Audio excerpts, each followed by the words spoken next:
যে মহান মালিক আমাকে আপনাদেরকে অত্যন্ত মায়া করে মহাব্বত করে ভালোবেসে পবিত্র জুমার দিনে পবিত্র স্থান আল্লাহ পাকের ঘর মসজিদে আসার বসার তৌফিক দান করেছেন। এই জন্য আমরা সকলে দিল থেকে শুকরিয়া আদায় করি, সকলে বলি আলহামদুলিল্লাহ। এবং কিছু দিনই আলোচনা করার এবং শুনবার তৌফিক দিয়েছেন, এই জন্য আবারও দিল থেকে শুকরিয়া আদায় করি, সকলে বলি আলহামদুলিল্লাহ। সম্মানিত উপস্থিতি, আজকে হলো জিলকদ মাসের 12 তারিখ, ইংরেজি মাসের 1 তারিখ। তো জিলহজ মাসের 10 তারিখে হয় ঈদ, অর্থাৎ ইংরেজি মাস অনুযায়ী 28 তারিখ, 27 অথবা 28 তারিখে হবে কুরবানির ঈদ। তো আমরা ঈদের আগে আজকের জুমা সহ 4টা জুমা পাবো। কয়টা জুমা? মানে আজকেরটা সহ 4টা জুমা পাবো। তো যেহেতু কুরবানির ঈদ প্রতি বছর আমাদের সামনে আসে এবং কি কুরবানির দিনে ফরজ ইবাদতের পরে আল্লাহ পাকের কাছে সবচেয়ে প্রিয় আমল হলো আল্লাহর জন্য আল্লাহর নামে পশু জবাই করা। বলে সুবহানাল্লাহ। ফরজ ইবাদতের পরে আল্লাহর কাছে সবচেয়ে পছন্দনীয় সবচেয়ে প্রিয় হলো যে আল্লাহর দেওয়ার সম্পদ দিয়ে, আল্লাহর দেওয়া অর্থ দিয়ে, আল্লাহর দেওয়া সৃষ্টি পশুকে আল্লাহর জন্য কি করা? জবাই করা। এটা হলো আল্লাহ পাকের কাছে সবচেয়ে পছন্দনীয়। এই জন্য প্রতি বছর যাতে করে আমাদের এই ইবাদতটা আল্লাহ পাকের কাছে পরিপূর্ণভাবে গ্রহণযোগ্য হয়, কবুল হয়, এই জন্য আমাদের আলোচনা করতে হয়, শুনতে হয়, ঠিক কিনা? তো এই জন্য ধারাবাহিকভাবে আলোচনা হবে। তো প্রথমেই বলবো যে কুরবানি করার বিধানটা কি। কোরআনে কারীমের মধ্যে আল্লাহ পাক নবীজিকে লক্ষ্য করে বলেছেন যে ইন্না আ'তাইনাকাল কাউসার, হে আমার হাবিব, হে আমার বন্ধু, নিশ্চয় আমি তোমাকে কাউসার দান করেছি। কাউসার কি? এক ধরনের বিশেষ এক ঝর্ণা, যেটা নবীজির অধিকারে থাকবে, নবীজির উম্মতদেরকে তিনি পান করাবেন। এই বিষয়ে আর কোনো আলোচনা না, আমি পরে এক সময় হলে করব। তো এরপরেই আল্লাহ পাক বলেছেন যে ফাসাল্লি লিরাব্বিকা ওয়ানহার, যে হে আমার বন্ধু, তুমি তোমার রবের জন্যই নামাজ পড়বে এবং তুমি তোমার রবের জন্যই কুরবানি করবে। বলেন সুবহানাল্লাহ। অর্থাৎ কুরবানির আগে আমাদের নামাজ আছে, কি বলেন, তাই না? নামাজ পড়তে হয়, তারপরে কি কুরবানি। তো এখান থেকে সমস্ত মুহাদ্দিসিনে কেরাম, মুফাসসিরিনে কেরাম যারা আছেন তারা সবাই করেছেন যে কুরবানির বিধান হলো ওয়াজিব। কুরবানির বিধানটা কি? ওয়াজিব, অর্থাৎ ফরজের কাছাকাছি। অর্থাৎ যে ব্যক্তির সামর্থ্য আছে, যে ব্যক্তির উপরে কুরবানি ওয়াজিব হবে, সে যেন অবশ্যই কি করে? কুরবানি করে। এটা ঐচ্ছিক কোনো আমল না যে কেউ করলে সব পাবে, না করলে গুনাহগার হবে না, বিষয়টা এরকম না। অনেকের ধারণা বা অনেকে এই সময় আসলে বিভিন্ন জন বিভিন্ন ধরনের কথাবার্তা বলবে যে কুরবানি একটা ঐচ্ছিক আমল, যে করবে সে সওয়াব পাবে, যে করবে না সে সওয়াব পাবে না। বিষয়টা এরকম না। যদি কোনো ব্যক্তির উপর ওয়াজিব হয়ে যায়, তাকে অবশ্যই কুরবানি করতে হবে, তা নাহলে সে গুনাহগার হবে। এবং নবীজি স্পষ্টভাবে হাদিসের মধ্যে বলেছেন, যে ব্যক্তি কুরবানি করার মতো সামর্থ্য আছে, যে ব্যক্তির উপরে কুরবানি ওয়াজিব হয়েছে, সে যদি কুরবানি না করে, সে যেন আমাদের ঈদগাহে না আসে। বলেন নাউজুবিল্লাহ। যে নবীজির এত মায়া, এত মমতা উম্মতের প্রতি, নামাজের এত গুরুত্ব, সেখানে কত ধমকির সাথে বলেছেন। তাহলে এটা যদি ঐচ্ছিক আমল হতো, তাহলে নবীজিকে এটা বলতে ঐচ্ছিক না। হ্যাঁ, যার উপরে ওয়াজিব হবে না সে ভিন্ন কথা, গরিব বা অসহায় থাকতে পারে, ওটা আলাদা। কিন্তু যাদের সামর্থ্যবান আছে, আমি ওটা বলবো পরে যে কী পরিমাণ সম্পদ থাকলে কার উপরে কুরবানি ওয়াজিব হবে।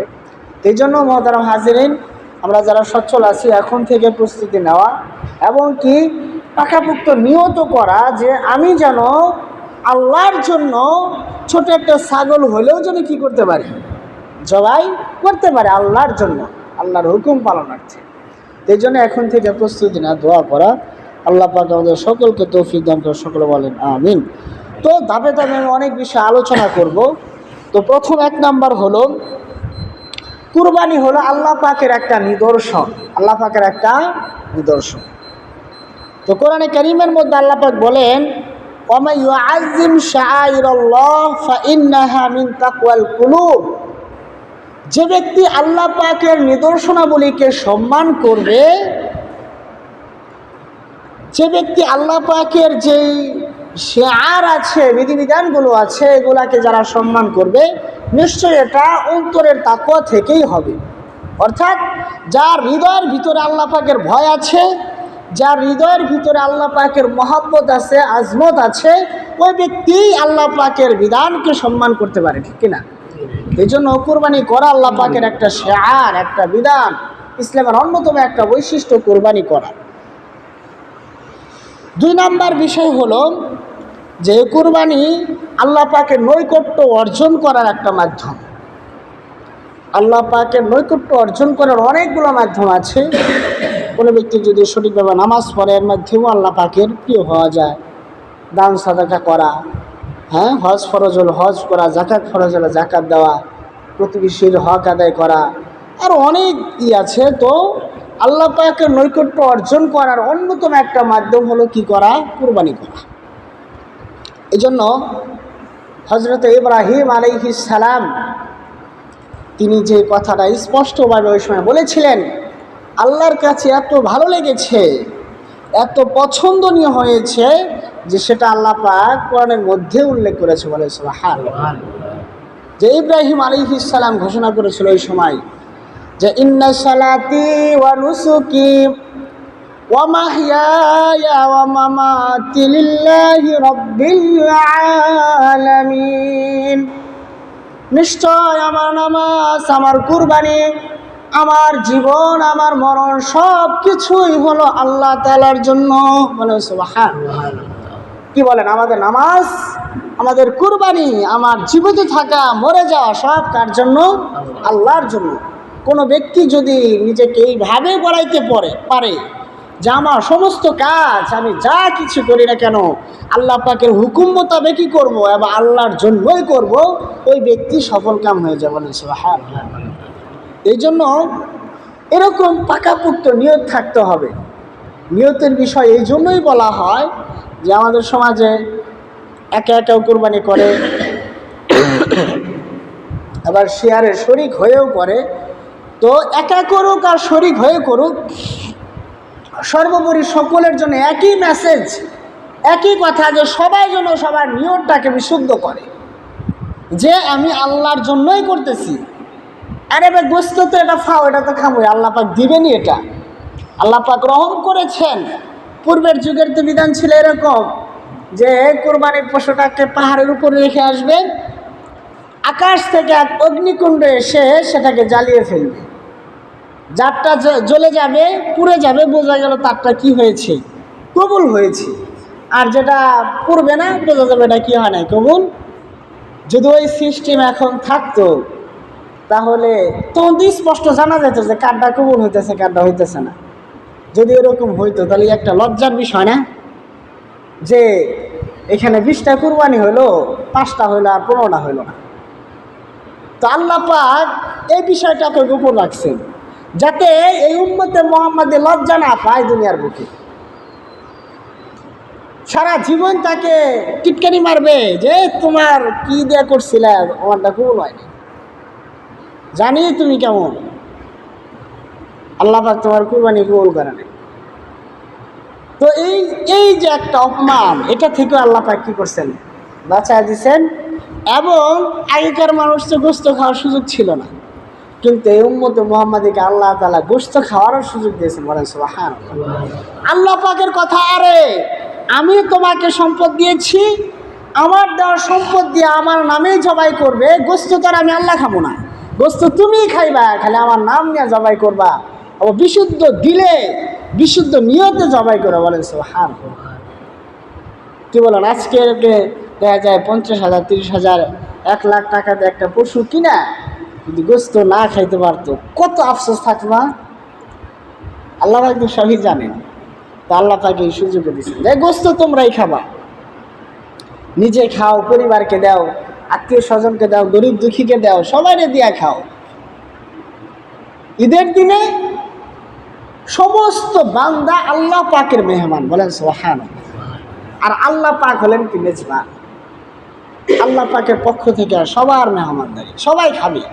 এই জন্য ঈদের যে 3 দিন, কুরবানির 3 দিন, ওই 3 দিন রোজা রাখা কি না জায়েজ না? রোজা রাখবে না, এই 3 দিন খালি খাবে, খাবে, পান করবে আর আল্লাহ পাকের ইবাদত করবে, রোজা না। কত সুন্দর সিস্টেম করে দিচ্ছে। এটা হলো আল্লাহ পাক দয়া করছে, রহম করছে।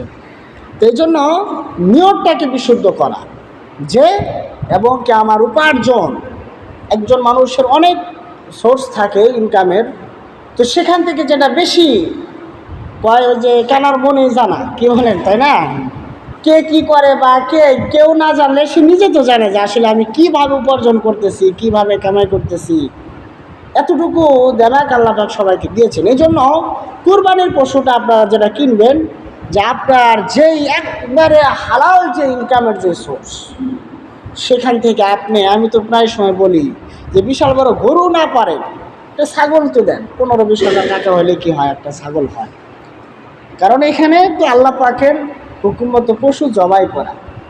আমি বিশাল বড় কি কিনলাম নাম ফোটানোর জন্য, বা আমার কিছু হালালটাকে কিছু হারাম টাকা মিশ্রিত করে, এটা গ্রহণযোগ্য না। এই জন্য যার যতটুকু এবিলিটি আছে, সামর্থ্য আছে, ওই অনুযায়ী এখন থেকে প্রিপারেশন নেওয়া, যে আমার যেই একদমই নিরেট হালাল যে টাকাগুলো আছে, ওই টাকাগুলো থেকে আমি আমার একটা পশু, একটা ছাগল হইলেও কিনা কি করবো। কারণ এটা তো শুধু গোস্ত খাওয়া না, আর গোস্ত তো খাওয়া হবে, কুরবানি কবুল হোক বা না হোক, গোস্ত তো খাবেনি। কিন্তু এত কষ্ট করে, এত উপার্জনের টাকা করে যে একটা জবাই হচ্ছে, এটা যেন বৃথা না যায়, বিফলে না যায়, এটা যেন আল্লাহ পাকের দরবারে কবুল। এটার ফজিলত আমি বলবো যে একটা কুরবানির পশু যে কাল হাসরের মাঠে তার শিং, তার পশম, খুর ইত্যাদি সব কিছু নিয়ে উপস্থিত হয়। বলেন সুবহানাল্লাহ। উপস্থিত হয়, এই কুরবানির যিনি করেছেন তার জন্য কি করবে, সুপারিশ করবে। এবং একটা পশুর গায়ে যতগুলো পশম থাকে, প্রত্যেকটা পশমের বিনিময়ে আল্লাহ পাক একটা করে নেকি দিবেন। বলেন সুবহানাল্লাহ। একটা পশুর গায়ে কতগুলো পশম থাকে, গুণে শেষ করা যাবে? তাহলে আমরা এই দিকে ফোকাস করব যে আমার নেকি অর্জন করতে হবে, আমার নেকির দরকার, আমার সওয়াবের দরকার, আল্লাহ পাকের নৈকট্য আমার দরকার। তো এইভাবে যখন আমরা প্রস্তুতি নিব, তখন দেখা যাবে যে আমাদের ইবাদতটা এবং আমার দিলটাকে যদি আমি এইভাবে তৈরি করতে পারি, দেখবেন অনেক আনন্দ, অনেক মজা লাগবে যে আমি একটা আল্লাহ পাকের জন্য একটা ইবাদত করতে পারবো, আল্লাহ পাকের নামে আমি একটা কিছু করতে পারবো। এই জন্য এখন থেকে ওইভাবে প্রস্তুতি নেওয়া, নিয়তটাকে একদম খালেজ করা। যদি শরীকে দেন, ভাগেও দেন, সবার নিয়ত, সবাই একসাথে আগে বৈশা। কারণ কুরবানির পশু বা এই কুরবানি যে ইবাদতটা, এটা অংশ হয় না। হ্যাঁ, 7 ভাগে দেওয়া যাবে, কিন্তু বিষয়টা এরকম হবে না যে অর্ধেক কবুল হবে আর অর্ধেক হবে না, বিষয়টা এরকম না। হইলে পুরাটাই হবে, না হলে একটু হবে। এই জন্য যারা শরীকে দিবেন, এ বিষয়ে আমি আরও কথা বলবো সামনে, বিশেষ করে যারা দিবেন 2 জন হোক, 3 জন হোক, 4 জন হোক, 5 জন হোক, সর্বোচ্চ 7 জন। সর্বোচ্চ কয়জন? মানে গরু এবং উট, মহিষ, বড় পশু যেগুলা, এগুলাতে সর্বোচ্চ 7 জন, সর্বোচ্চ 7 জন। আর ছোট যেগুলা, এই ছাগল, দুম্বা, ভেড়া, এগুলা একজন। তো এই জন্য যারা শরীকে দেন, বা এখন থেকে হয়তো আপনারা প্রস্তুতি নিতেছেন, বা কে কার সাথে যাবেন চিন্তা ভাবনা করতেছেন, এই জন্য মেহরবানি করে সবাইকে একসাথে করে সবাই এই বিষয়টা ক্লিয়ার করবেন যে আমরা সবাই আমাদের নিয়তকে কী করব, খালেজ করব, একদম খাঁটি নিয়তে। এবং যে টাকা করে দেন, 10,000, 20,000 বা 30,000, সবার টাকা যেন কি থাকে, হালাল থাকে। 7 জন দিলেন, 6 জনের টাকা হালাল, 1 জনের টাকা সমস্যা হবে না। তো এই জন্য এটা যে ইবাদত, এটাকে সামনে রেখে সবাইকে যারাই করবেন, সবাই আপনারা বৈশা সুন্দরভাবে নিয়তটাকে খালেজ করবেন এবং টাকাগুলা চেষ্টা করবেন একান্ত যে হালাল টাকা, আপনার যে উপার্জিত যে টাকা, ওই টাকা থেকে আপনি এটা করবেন। তাহলে দেখা যাবে যে আশা করা যে আল্লাহ পাকের কাছে কবুল হবে এবং আপনি অনেক সওয়াবের মালিক হবেন। হ্যাঁ, তো এই জন্য এই কুরবানির যে বিষয়টা, এটা তো একদম আদম আলাইহিস সালাম থেকে শুরু। আমি লম্বা ইতিহাস বলবো না, আমি শুধু একটু টাচ দিচ্ছি যে আদম আলাইহিস সালামের যেই দুজন সন্তান ছিলেন, হাবিল কাবিল দুজন সন্তান ছিলেন, লম্বা ঘটনা আছে, আমি সেদিকে যাব না। তো হাবিল কাবিল তারা দুজনে কুরবানি করেছিল, যে আল্লাহ একটা লটারির সম্মুখীন হয়ে বিবাহ নিয়ে, যে ওই সময়কার সিস্টেম ছিল যে আদম আলাইহিস সালামের সন্তান হতো জোড়া জোড়া, একটা ছেলে একটা মেয়ে। তো ওই সময়কার আল্লাহ পাকের মাকসাদ তো হলো দুনিয়াতে মানুষ বাড়াবেন। এই জন্য ওই সময়কার বিধান ছিল যে একসাথে যারা হয়েছে এরা আপন দুই ভাই বোন ধরা হবে, আর আগে পরে যেগুলো এগুলাতে একটু দূরত্ব করা হবে, ওদের সাথে কি হবে, বিবাহ জায়েজ হবে, বৈধ হবে। তো ওই সিস্টেম অনুযায়ী যে হাবিল ছিল কাবিল ছিল, হাবিল যিনি ছিলেন তিনি ছোটোবেলা থেকেই ভালো ছিল, মানে তার মেজাজটাই অন্যরকম ছিল, কেমন যেন একটু খোদা ভীরু বা আল্লাহ পাকের বিধানকে মানা, বা বাবা যেহেতু নবী ছিলেন তার যে যখন যা বলতেন এটা মানার একটা তার মন মানসিকতা ছিল। আর কাবিল বেচার এরকম ছিল যে তিনি ছোটোবেলা থেকেই কি বলেন, বাবার কয়েকটা সন্তান থাকলে তো সবাই এক সমান হয় না, কিছু আছে যে না বাবার সব কথা শোনে, আবার কিছু আছে যে মার দূর করলেও কী করে না কথা, ওরকম এক টাইপের ছিল যে কথাবার্তা এত বেশি শুনতো না, মানে কেমন জানি এক ঘিয়াবি, যখন যা মনে চাইতো সেটা করতো।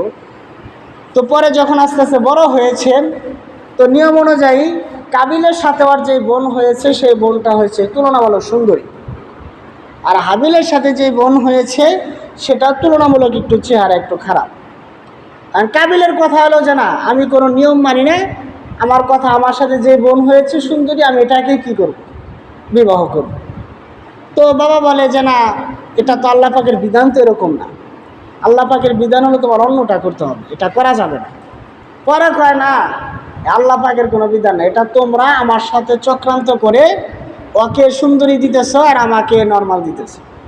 কারণ তার তখন আল্লাহ পাকের থেকে আসছে যে আচ্ছা তাহলে এরা লটারি হোক, কুরবানি করুক, যারটা কবুল হবে সে এই সুন্দরী পাবে।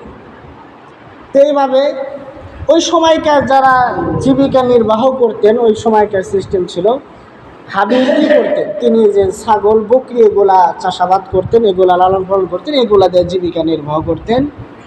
আর কাবিল উনি কৃষিকাজ করতেন, ওই সময়ে যা ছিল একদম, তারা তো শুরু জামানা, গম টম ইত্যাদি যখন যা হইতো।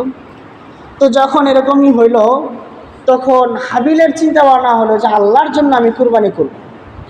তার যে পশুগুলো আছে এই পশুগুলোর মধ্যে, ছাগলের মধ্যে সবচেয়ে সুন্দর যেটা, সবচেয়ে ভালো, এটাকে তিনি নির্বাচন করেছেন যে আমি আল্লাহর জন্য এটা দিব। কারণ সম্পদের মালিক কে? আল্লাহ। সম্পদের মালিক আল্লাহ তাআলা, আল্লাহ দিয়েছেন, আল্লাহর জন্যই আমি দিব। সুন্দর করে এটাকে যত্ন করতেছে, এই করতেছে যে আল্লাহর জন্য দিয়ে দিব, মানে তার আনন্দ অন্যরকম যে আমি আল্লাহর জন্য দিব। আর এদিকে কাবিল বেচারা বলতেছে যে আসলে আল্লাহর তো কোনো জিনিসের প্রয়োজন নেই, আল্লাহ পাক তো আমার বেনিয়াজ, তো এত কি দেবো। তিনি যে চাষা কৃষিকাজ করতেন, কিছু খড়কুটা খেয়ার বলা যেতে পারে, ধানের কয়েকটা আটি মনে করে, এরকম এটারে করছে, উনি নির্বাচন করছে। তো যেদিন দেওয়ার ডেট আসছে, সময় হয়েছে, তো হাবিল বেচারা তিনি সুন্দর করে পাহাড়ের উপরে তার ছাগলটা যত্ন করে রেখে আসছে, আর ওই কাবিল উনি কিছু খড়কুটা রেখে আসছে। তো আল্লাহ পাক আসমান থেকে অগ্নিকুণ্ড এসে সে হাবিলের সেই পশুটাকেই কবুল করেছে, সেটাকে জ্বালায় দিয়েছে। তো বোঝা গেল যে হাবিলেরটা কি হয়েছে, কবুল হয়েছে। আর